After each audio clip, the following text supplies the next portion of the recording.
ఆల్జిమర్స్ని ఇది రాను రాను పెరుగుతుంది.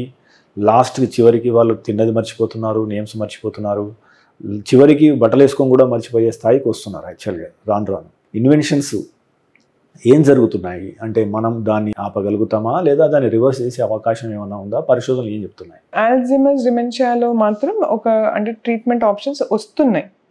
అడకినుమాబ్ అని ఫస్ట్ యాంటీబాడీ తయారైంది. అంటే ఇది స్పెసిఫిక్ యాంటీబాడీ అంటే అది అమలాయిడ్ అనే ప్రోటీన్ ఎక్కువ అయ్యేది, దాన్నే పట్టుకొని తీయడానికి. అంత బాగా పని చేయట్లేదు, బట్ అట్లీస్ట్ హోప్ ఇస్తుంది మనకి. అంటే ఇది వచ్చింది కాబట్టి నెక్స్ట్ జనరేషన్ మందులు కొంచెం బెటర్ అవుతాయని, అంటే బాగా తీయగలుగుతాయని. ఈ జబ్బులన్నిటికీ అల్జైమర్స్ డిజీజ్ అయినా ఇప్పుడు పార్కిన్సన్స్ డిజీజ్కి ఇప్పుడు కొత్తగా వచ్చే అంటే ఇప్పుడు ఈ రీసెర్చ్ చేసే దాంట్లో ఎర్లీ స్టేజ్లో చేస్తే బెటర్. సో ఈ అడకినుమాబ్ ఇప్పుడు కూడా అవైలబుల్ ఉంది ఇండియాలో, బట్ ఎర్లీ స్టేజ్ అమెలాయిడ్ అంటే అల్జైమర్స్ డిజీజ్ వచ్చిన వెంటనే వాళ్ళకి ఇస్తే కొంచెం ఆపడానికి దెర్ ఇస్ అ స్కోప్.